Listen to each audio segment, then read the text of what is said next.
जय हिंद साथियों। Railway group D new exam 2026 के लिए पहला प्रश्न है आप सभी के सामने। नीचे दिए गए विकल्पों में से संबंधित संख्या को चुनिए। यानी कि ये पहला प्रश्न आप सभी के सामने नंबर एनालॉजी से संबंधित प्रश्न दिया गया है और आपसे पूछा गया है कि जिस प्रकार से 81 का संबंध 9 के साथ में है उसी प्रकार से 169 का संबंध किस संख्या के साथ में होगा। और मेरे भाई ये प्रश्न आरआरबी ग्रुप डी एग्जाम 2025 के अंदर पूछा गया प्रश्न है। और याद रखना नंबर एनालॉजी टॉपिक से आपके रेलवे ग्रुप डी एग्जाम की प्रत्येक शिफ्ट के अंदर लगभग 2 से 3 प्रश्न पूछे जाते हैं। तो इस टाइप के प्रश्न को आप कैसे सोल्व करेंगे तो वो देखिए इस टाइप के प्रश्न को एग्जाम में सोल्व करना बहुत ही आसान होता है। आसानी से कैसे सोल्व करेंगे तो वो देखिए यहाँ पर ध्यान से देखिए। इस टाइप के प्रश्न में हमें सबसे पहले यहाँ पर पता करना है कि 81 से यहाँ पर 9 कैसे बना है। तो 81 से 9 यहाँ पर बनाने के लिए क्या किया गया है, ध्यान से देखिए। 81 मिलकर बना है 8 और 1 से। यहाँ पर क्या किया गया है, इन दोनों अंकों को आपस में जोड़ा गया है। तो 8 और 1 को आपस में जोड़ेंगे तो 8 और 1 मिलकर बन जाएगा 9। यानी कि यहाँ पर ध्यान से देखिए 81 के दोनों अंकों को आपस में जोड़कर यहाँ पर लिखा गया है 9। अब यही सेम लॉजिक हम लगाएंगे से 169 के अंदर और 169 से इस प्रश्न चिन्ह की वैल्यू ज्ञात करेंगे। तो करेंगे क्या, सेम इस 81 की तरह हम 169 के भी सभी अंकों को क्या कर लेंगे, आपस में जोड़ लेंगे। तो यहाँ पर देखिए 169 के सभी अंकों को आपस में जोड़ेंगे तो 1 और 6 मिलकर बन जाएगा 7, 7 और 9 मिलकर बन जाएगा 16। यानी कि इस प्रश्नवाचक चिन्ह के स्थान पर संख्या भरी जाएगी 16। अब हमें देखना है कि संख्या 16 किसी ऑप्शन में दी गई है। तो हाँ सर, संख्या 16 में दी गई है, ऑप्शन है सी के अंदर है। तो पहले प्रश्न के अंदर ऑप्शन सी हो जाएगा सभी का करेक्ट आंसर है। तो उम्मीद करता हूं कि जब भी इस टाइप का प्रश्न आपको एग्जाम में दिया जाएगा तो आप देखते हैं फटाफट से सोल्व कर लेंगे। ठीक है, तो चलिए फिर अगला प्रश्न देखते हैं। दूसरा प्रश्न है आप सभी के सामने। नीचे दी गई श्रृंखला श्रेणी में प्रश्नवाचक चिन्ह के स्थान पर कौन सी संख्या आएगी। यानी कि ये दूसरा प्रश्न आप सभी के सामने सीरीज से संबंधित प्रश्न दिया गया है और आपसे पूछा गया है कि इस सीरीज में इस प्रश्नवाचक चिन्ह के स्थान पर कौन सी संख्या आएगी। तो मेरे भाई इस टाइप के प्रश्न को आप एग्जाम में देखते हैं फटाफट से कैसे सोल्व करेंगे तो वो देखिए जब भी इस टाइप का प्रश्न आपको एग्जाम में दिया जाए तो आपको क्या करना है, सबसे पहले आपको ये देखना है कि सीरीज में आपको क्या क्या दिया गया है।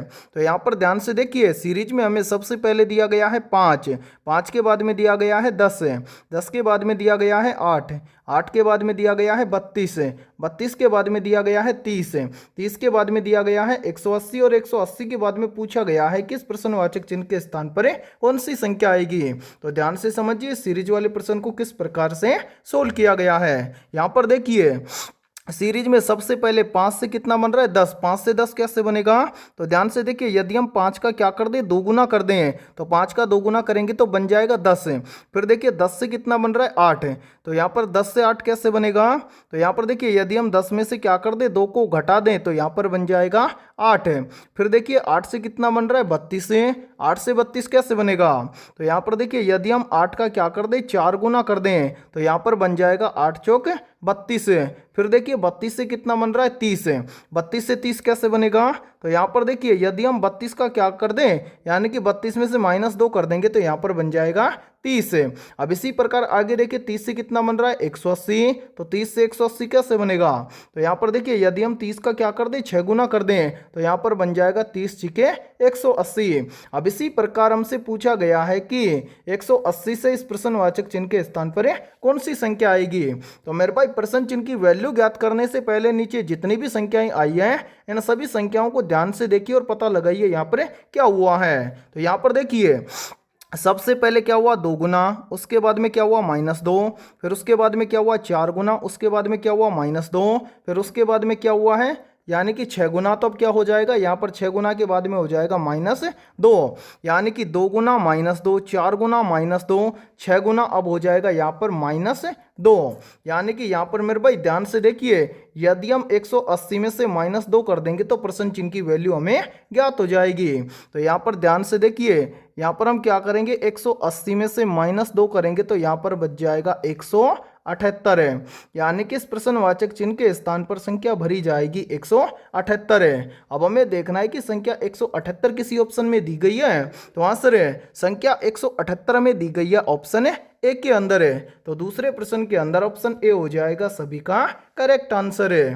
तो उम्मीद करता हूं कि जब भी इस टाइप का प्रश्न आपको एग्जाम के अंदर दिया जाएगा तो आप देखते हैं फटाफट से सोल्व कर लेंगे, ठीक है। और मेरे भाई याद रखना, आपके रेलवे ग्रुप डी एग्जाम की प्रत्येक शिफ्ट के अंदर सीरीज से लगभग 2 से 3 प्रश्न पूछे जाते हैं। और इसी के साथ में देखिए आप सभी के लिए बहुत ही इंपॉर्टेंट सूचना है, यदि आप पहली बार के अंदर railway group D new exam 2026 को क्रैक करना चाहते हैं, तो हमने आपके railway group D new exam 2026 के लिए ऑल सब्जेक्ट के ऊपर लगभग 25,000 प्लस रामबाण क्वेश्चनों का मास्टर पीडीएफ सेट तैयार किया है। और जितने भी अभ्यर्थी ये कंप्लीट मास्टर पीडीएफ सेट लेना चाहते हैं, तो वो सभी अभ्यर्थी हमारे इस व्हाट्सएप नंबर पर कॉन्टैक्ट करके इस कंप्लीट मास्टर पीडीएफ सेट को ले सकते हैं। व्हाट्सएप नंबर है 7374826893। ये हमारा व्हाट्सएप नंबर है, इस व्हाट्सएप नंबर पर आप कांटेक्ट करके इस कंप्लीट मास्टर पीडीएफ सेट को ले सकते हैं।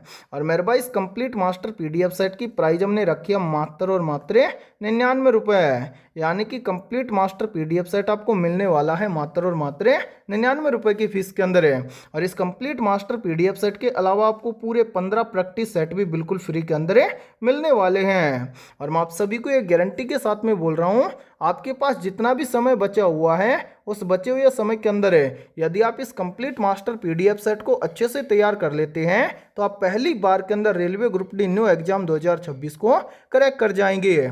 और मेरे भाई आपका रेलवे ग्रुप डी का एग्जाम 10 जुलाई के बाद में कभी भी हो सकता है, ठीक है। तो चलिए फिर अगला प्रश्न देखते हैं।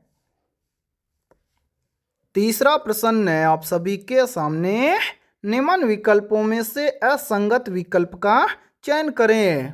यानी कि इस तीसरे प्रश्न के अंदर हमसे पूछा गया है कि इन चारों विकल्पों में से असंगत विकल्प कौन सा है। तो इस टाइप के प्रश्न को आप एग्जाम में देखते हैं फटाफट से कैसे सोल्व करेंगे, तो वो देखिए इस टाइप के प्रश्न के अंदर हमें असंगत विकल्प का चयन करने के लिए क्या करना है, सबसे पहले चारों विकल्पों को हमें ध्यान से देखना है। और इन चारों विकल्पों में से 3 विकल्प तो क्या होंगे, किसी न किसी प्रकार से समान होंगे, और इन 3 के अलावा एक विकल्प क्या होगा, अलग या फिर असंगत होगा। और उस अलग या असंगत विकल्प का हमें क्या करना है, चयन करना है। कैसे, तो ध्यान से देखिए इस टाइप के प्रश्न को सोल्व करने के लिए करीब 3 से 4 प्रकार के लॉजिक लगते हैं। यानी कि हमें क्या करना है, इस टाइप के प्रश्न के अंदर सबसे पहले या तो हमें संख्याओं के अंदर स्क्वायर या क्यूब देखना है, या फिर संख्याओं को जोड़कर देखना है, या फिर घटाकर देखना है, या फि54 गुणा करके देखना है। तो यहाँ पर देखिए मेरे भाई यहाँ पर हम देखते हैं सबसे पहले ऑप्शन ए को। ऑप्शन ए के अंदर हमें संख्या दी गई है 654, ठीक है।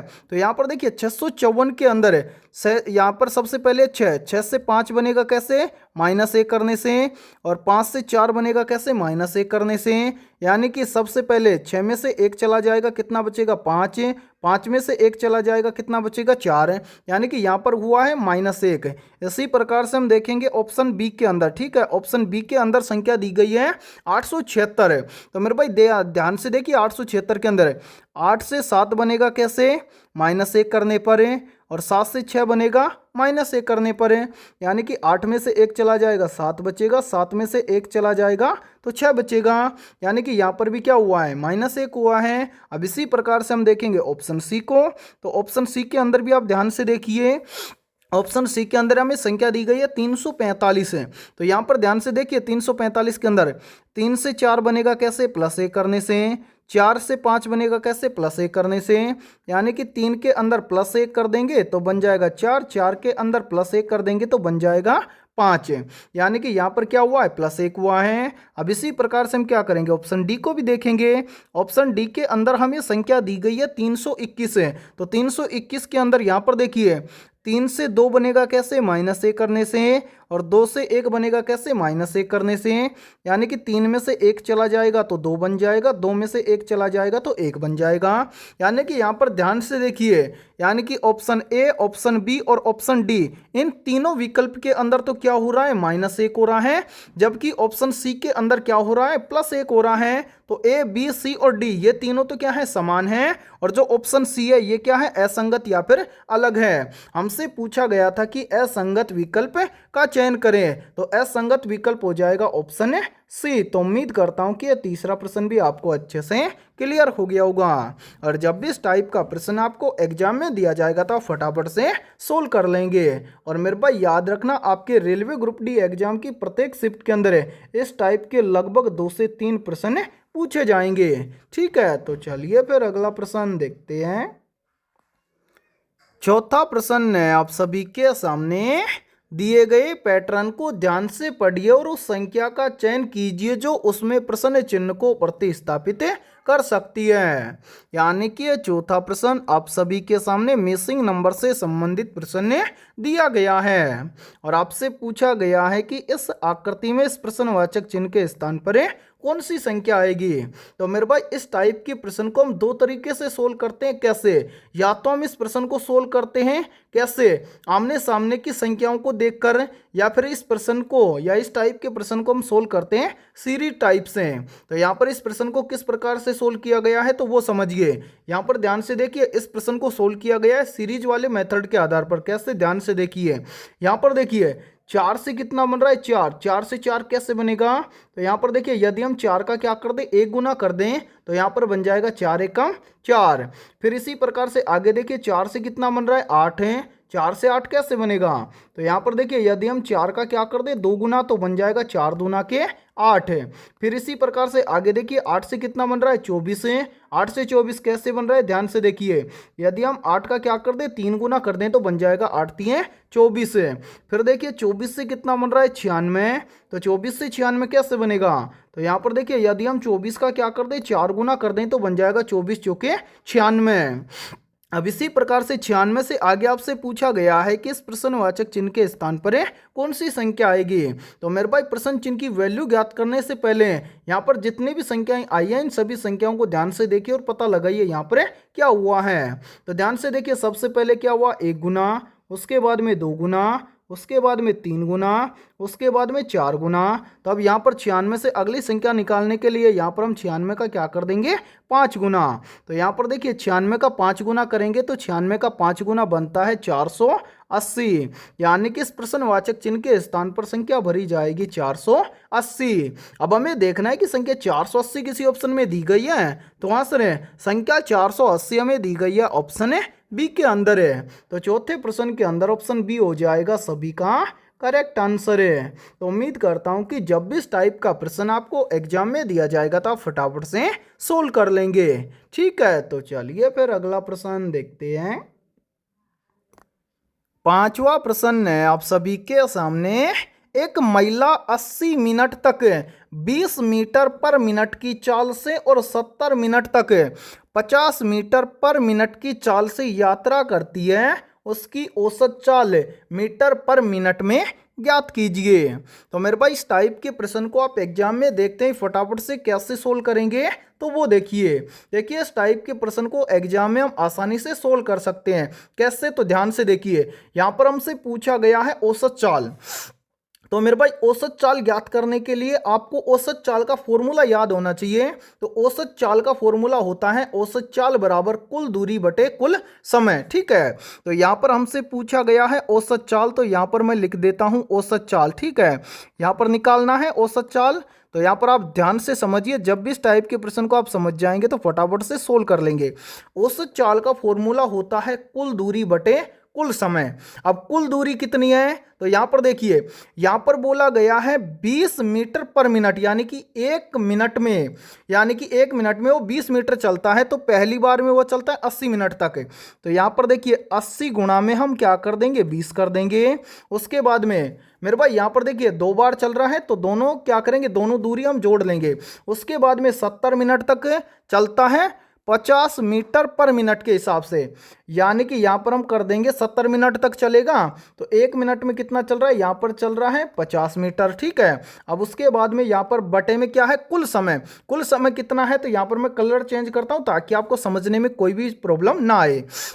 पहली बार में वो चल रहा है 80 मिनट तक है, और दूसरी बार में वो चल रहा है 70 मिनट तक है। यानी कि 80 और 70 को यहाँ पर ऐड कर लेंगे, क्योंकि यहाँ पर हो जाएगा कुल समय। ठीक है, अब इसको यहाँ पर आप सोल्व करिए। सबसे पहले यहाँ पर देखिए, यहाँ पर मैं लिख देता हूँ औसत चाल। ठीक है, ताकि आपको पता चल जाए हम निकाल क्या रहे हैं।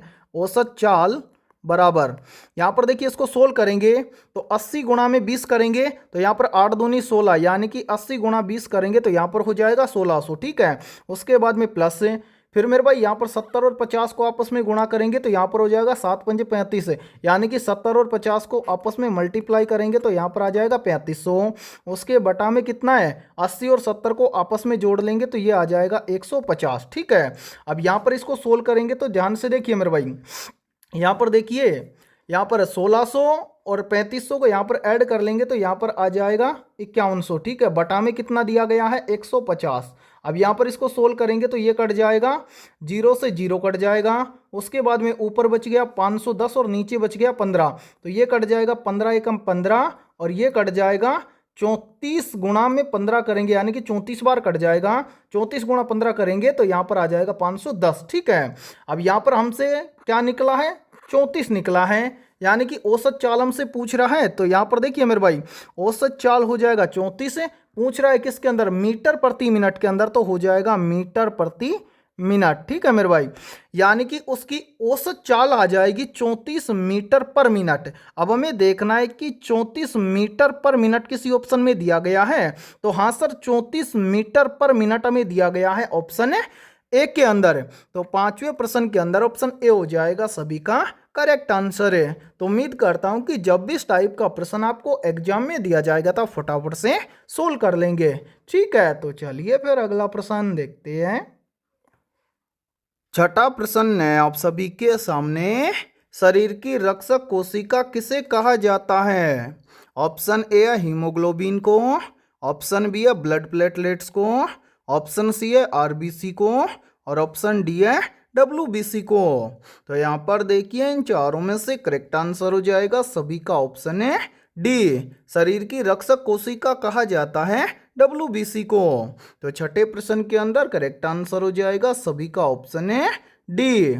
और मेरे भाई यहाँ पर देखिए, काफी बार एग्जाम के अंदर पूछा जाता है कि डब्ल्यूबीसी का पूरा नाम क्या होता है। तो मेरे भाई याद रखना, डब्ल्यूबीसी का पूरा नाम होता है व्हाइट ब्लड सेल्स। ठीक है, यानी कि श्वेत रक्त कोशिकाएं। इसी के साथ में यहीं से एक प्रश्न और बनता है, और ये प्रश्न भी काफी बार एग्जाम के अंदर रिपीट होता है। प्रश्न पूछा जाता है कि आरबीसी का जीवन काल कितने दिन का होता है। तो मेरे भाई याद रखना, आरबीसी का जीवन काल होता है 120 दिन का। ठीक है, और आप सभी को कमेंट सेक्शन के अंदर कमेंट करके बताना है कि डब्ल्यूबीसी का जीवन काल कितने दिन का होता है। तो चलिए फिर अगला प्रश्न देखते हैं। सातवां प्रश्न है आप सभी के सामने, शरीर का तापक्रम कहाँ नियंत्रित होता है। तो इन चारों में से करेक्ट आंसर हो जाएगा ऑप्शन है बी, हाइपोथैलेमस शरीर का क्या करता है, तापक्रम को नियंत्रित करता है। तो सातवें प्रश्न के अंदर करेक्ट आंसर हो जाएगा सभी का ऑप्शन है बी। और मेरे भाई यहाँ पर देखिए, यहीं से एक प्रश्न और बनता है, और ये प्रश्न भी काफी बार एग्जाम के अंदर रिपीट होता है। प्रश्न पूछा जाता है कि मानव शरीर के अंदर पीयूष ग्रंथि या पिट्यूटरी ग्रंथि कहाँ स्थित होती है। तो मेरे भाई याद रखना, जो पिट्यूटरी या पीयूष ग्रंथि है ये मानव के मस्तिष्क के अंदर स्थित होती है, और इसी पीयूष या पिट्यूटरी ग्रंथि को बोला जाता है मास्टर ग्रंथि। प्रश्न बनता है कि मास्टर ग्रंथि किस ग्रंथि को कहा जाता है। तो मेरे भाई याद रखना, पीयूष ग्रंथि या पिट्यूटरी ग्रंथि को बोला जाता है मास्टर ग्रंथि, और ये एक मटर के दाने के समान हमारे मस्तिष्क के अंदर पाई जाती है। ठीक है, तो चलिए फिर अगला प्रश्न देखते हैं। आठवां प्रश्न है आप सभी के सामने, कोलकाता उच्च न्यायालय की स्थापना कब हुई थी। मेरे भाई मोस्ट इंपोर्टेंट प्रश्न है ये, तो जल्दी से बताइए इन चारों में से करेक्ट आंसर है क्या होगा। आप सभी से पूछा गया है कि कोलकाता उच्च न्यायालय की स्थापना कब हुई थी। तो यहाँ पर देखिए इन चारों में से करेक्ट आंसर हो जाएगा सभी का ऑप्शन है बी। कोलकाता उच्च न्यायालय की स्थापना हुई थी वर्ष 1862 में। तो 8वें प्रश्न के अंदर करेक्ट आंसर हो जाएगा सभी का ऑप्शन है बी। तो चलिए फिर अगला प्रश्न देखते हैं। 9वां प्रश्न है आप सभी के सामने। स्त्री और बच्चों की आवाज तीखी होने का क्या कारण है। ऑप्शन ए है उच्चावर्ती, ऑप्शन बी है निम्नावर्ती, ऑप्शन सी है उच्चायाम और ऑप्शन डी है निम्नायाम। तो यहाँ पर देखिए इन चारों में से करेक्ट आंसर हो जाएगा सभी का ऑप्शन है ए। स्त्री और बच्चों की आवाज तीखी होने का कारण है उच्चावर्ती। तो 9वें प्रश्न के अंदर करेक्ट आंसर हो जाएगा सभी का ऑप्शन है ए। तो चलिए फिर अगला प्रश्न देखते हैं। 10वां प्रश्न है आप सभी के सामने। विटामिन की खोज किसने की। ऑप्शन ए है वैज्ञानिक न्यूटन ने, ऑप्शन बी है वैज्ञानिक फंक ने, ऑप्शन सी है वैज्ञानिक मेंडल ने और ऑप्शन डी है वैज्ञानिक लुईस पास्चर ने। तो यहाँ पर देखिए इन चारों में से करेक्ट आंसर हो जाएगा सभी का ऑप्शन है बी। विटामिन की खोज की थी वैज्ञानिक फंक ने। तो 10वें प्रश्न के अंदर करेक्ट आंसर हो जाएगा सभी का ऑप्शन है बी।